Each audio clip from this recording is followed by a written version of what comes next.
Taong 1985 sa Izumo, isang pagtitipon ang naganap sa ilalim ng gabi. Inaabangan ng Asakura family ang isang sanggol na itinuturing nilang napakalaking banta sa mundo. Alam nilang muling nagkatawang tao ang isang makapangyarihang onmyoji, si Hao Asakura. Kahit may posibilidad na kambal ang ipapanganak, handa silang patayin ang dalawang bata basta matigil lang ang ambisyon ni Hao. Sa gitna ng pag-aabang, isinilang ang isa pang bata, ngunit biglang naglaho ang presensya ni Hao matapos ipahayag na ang kalahati ng kanyang sarili ay pipili ng landas ng pagiging hari. Kapag nangyari iyon, babawiin niya ang kapangyarihang iyon balang araw. Ayon sa kanila, ang batang ito na lang ang tanging pag-asa ng mundo, kahit tiyak na magdurusa siya. Makalipas ang 13 taon, nagmamadaling umuwi si Manta Oyamada at napadaan sa isang lumang sementeryo. Doon niya nakita ang isang kakaibang lalaki na payapang nakaupo, nakatingala sa mga bituin, na parang walang pakialam sa paligid. Inaanyayahan pa siya nitong tumingin sa langit at sinabing hindi lang silang dalawa ang naroon, kasama rin nila ang mga multo sa sementeryo. Doon unang nakita ni Manta ang mundo na hindi niya kailanman inakalang totoo. Ang lalaking iyon ay si Yo Asakura. Para sa kanya, normal lang ang makipag-usap sa mga espiritu. Dito rin ipinakita si Amida Maru, isang samurai na namatay 600 taon na ang nakalipas at nananatiling nakagapos sa mundo ng mga buhay. Kinabukasan sa paaralan, pilit ikinwento ni Manta sa mga kaklase ang nakita niyang multo sa sementeryo, pero walang naniwala sa kanya. Inakala ng lahat na pagod lang siya sa pag-aaral at nag-iilusyon lang ang isip niya. Habang magulo ang isip ni Manta, ipinakilala sa klase ang bagong estudyante, si Yo Asakura. Laking gulat ni Manta nang makilala niya ito bilang lalaking nakita niya sa sementeryo kagabi. Sinubukan niyang balaan ang iba, pero muli siyang pinagtawanan. Nang sundan niya ito, inamin ni Yo ang kanyang lihim, isa siyang shaman, taong kayang pagdugtungin ang mundo ng mga buhay at ng mga patay. Hindi niya ito ikinukubli dahil sa takot, kundi dahil ayaw niya ng gulo. Para kay Yo, mas mahalaga ang payapang pamumuhay. Ngunit ang katahimikang iyon ay nasira ng manghimasok si Wooden Sword Ryo, isang lokal na siga, kasama ang kanyang grupo. Minamarkahan nila ang lugar malapit sa sementeryo bilang teritoryo nila.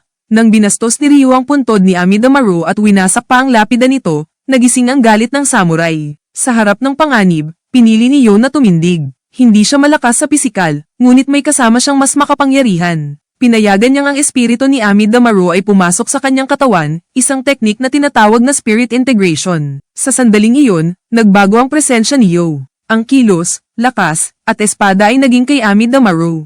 Madaling natalo si Ryo. Hindi siya pinatay, ngunit malinaw ang agwat ng kanilang lakas. Doon lubos na naunawaan ni Manta ang ibig sabihin ng pagiging shaman, ang kakayahang ipahiram ang sarili sa isang espiritu at gamitin ang lakas nito sa mundo ng mga buhay. Matapos ang laban, inalok ni Yo si Amida Maru na samahan siya. Ngunit tumanggi ang samurai. Hindi pa tapos ang kanyang hinanakit. Ikinwento niya ang kanyang nakaraan at ang pagkakaibigan nila ng panday na si Mosoke. Magkasama nilang nilikha ang espada na Harusame, ngunit iniutos ng kanilang Panginoon na patayin si Mosoke upang walang makagawa ng kapantay na sandata. Pinili ni Amida Maru ang dangal ng isang samurai, hinayaan niyang makatakas ang kaibigan kapalit ng sariling kaparusahan. Sa tulong ni Yo, nagkatotoo ang matagal ng hangarin ni Mosoke. Kahit isa na rin siyang espiritu, nagawa niyang tapusin ang tunay na Harusame sa pamamagitan ng paghiram sa katawan ni Yo. Sa wakas, natanggap ni Amida Maru ang espada na simbolo ng kanilang pagkakaibigan at pangakong naputol ng panahon. Matapos matupad ang hindi natapos na ugnayan, nagpa siya si Amida Maru na samahan si Yo. Hindi bilang utang, kundi bilang pagpili.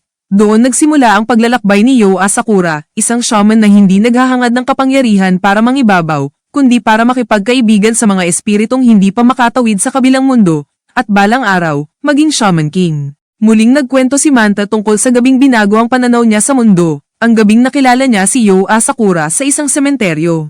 Doon niya unang nalaman na may mga taong kayang makakita at makausap ang mga espiritu. Simula noon, naging normal na sa kanya ang makakita ng mga multo, kahit sa sementeryo sa gabi. Isang gabi, matapos na naman ang eskwela, dumaan muli si Manta sa sementeryo. Ngunit sa pagkakataong ito, may kakaibang lalaking humarang sa kanya. Akala niya noong una ay si Yo, pero agad niyang napansin na iba ang aura nito. Tahimik ngunit mabigat ang presensya, at malinaw na may alam ito sa mundo ng mga espiritu. Doon sinabi ng lalaki na alam niyang nakakakita si Manta ng mga espiritu, patunay na hindi siya ordinaryong tao. Nagpakilala ang estranghero bilang Tauren, at may ipinapakiusap siya, iparating kay Yo ang isang mensahe. Hindi iyon pakiusap, kundi babala. Balak niyang kunin ang espiritu ni Yo, si Amida Maru. Kinabukasan, agad ikinwento ni Manta ang lahat kay Yo. Inaasahan niyang magugulat ito, pero kabaligtaran ang nangyari. Para kay Yo, normal lang na may iba pang shaman sa mundo. Hindi siya nagulat, at hindi rin siya agad nag-alala, kahit pamalinaw ang intensyon ni Ren na kunin si Ami Damaru. Ipinaliwanag ni Yo na ang lakas ng isang shaman ay nasusukat sa lakas ng kanyang spirit ally. Posibleng nakita raw ni Ren ang kapangyarihan ni Ami Damaru at gusto niya itong angkinin. Sa kabila nito, nanatiling kalmado si Yo. Para sa kanya, walang masamang tao na nakakakita ng espiritu, kaya gusto pa nga niyang makilala si Ren bilang kaibigan. Sa gitna ng lungsod, nakita nila si Ren na walang pakialam na sinira ang isang sasakyan. Para sa kanya, ang mga taong nagdudulot ng polusyon at hindi pinapansin ng kalikasan ay parang mga peste lamang. Nang umatake ang mga galit na tao, ipinakita ni Ren ang kanyang lakas, kahit walang espiritu, bihasa siya sa pakikipaglaban. Ngunit hindi pa iyon ang tunay niyang lakas. Tinawag niya ang kanyang spirit ally, si Basun, isang espiritu ng Chinese general. Sa pamamagitan ng spirit integration, pinagsama niya ang sarili at si Basun, at walang kahirap-hirap na tinalo ang mga kalaban. Doon na humarap si Yo. Sinubukan niyang pigilan si Ren, sinabing hindi dapat pumatay ang isang shaman. Ngunit para kay Ren, walang halaga ang buhay ng mga taong sinisira raw ang mundo. Ipinahayag niya ang kanyang ambisyon, siya ang magiging hari ng mga shaman at lilinisin niya ang mundong ito. Direkta niyang hiningi si Ami Damaru ngunit tumanggi si Yo. Para sa kanya, hindi bagay ang mga espiritu na tratuhin bilang gamit.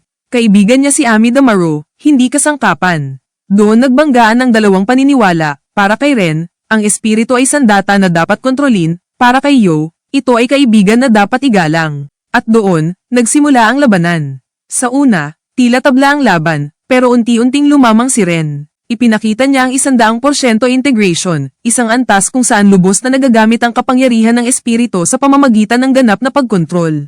Natalo si Yo at Ami Damaru. Ipinaliwanag ni Ren ang dahilan, kapag tinuturing mong kaibigan ng espiritu, nagkakaroon ng pag-aalinlangan. Dalawang isip ang kumokontrol sa isang katawan, kaya bumabagal at humihina ang galaw. Para sa kanya, ang tunay na shaman ay may ganap na dominasyon sa espiritu. Sa kabila ng sugat at panghihina, hindi sumuko si Yo. Kahit alam niyang matatalo siya, mas pinili niyang paalisin si Ami Damaru kaysa hayaang mapasakamay ni Ren. Mas mabuti na raw na tuluyang tumawid siya sa kabilang mundo kaysa maging kasangkapan ng kalupitan. Ngunit tumanggi si Ami Damaru. Bilang isang samurai, hindi niya kayang iwan ang kanyang master. Hindi niya kayang talikuran ng ugnayang nabuo nila. Sa huling sandali, nagbago ang lahat.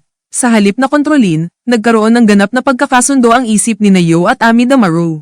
Dahil sa iisang layunin at tiwala sa isa't isa, nagawa nila ang imposible, 100% spirit integration, hindi sa pamamagitan ng dominasyon, kundi ng pagkakaisa.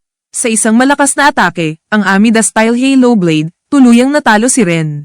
At dito, napagtanto ni Ren na maaaring kwalipikado rin si Yo na maging Shaman King. Matapos ang labanan, ipinakita ang alaala ng kabataan ni Yo, kung paano siya sinanay ng kanyang lolo at kung paanong una niyang tinanggihan ang pagiging shaman. Noon, gusto lang niya ng tahimik at komportableng buhay. Ngunit nang marinig niya ang tungkol sa Shaman King, ang nag-iisang shaman na nagiging isa sa pinakamakapangyarihang espiritu, doon niya unang ninais ang titulong iyon, hindi para sa kapangyarihan, kundi para sa isang payapang buhay.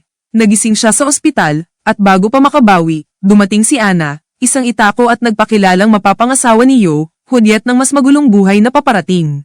Pagkatapos, walang paligoy-ligoy na sinabi ni Ana na simula raw ngayong araw, sasailalim si Yo sa kanyang special training course. Hindi ito simpleng ensayo lang, dahil malinaw ang ambisyon ni Ana, gusto niyang maging first lady ng Shaman World, ibig sabihin, sisiguraduhin niyang magiging Shaman King si Yo kahit anong mangyari.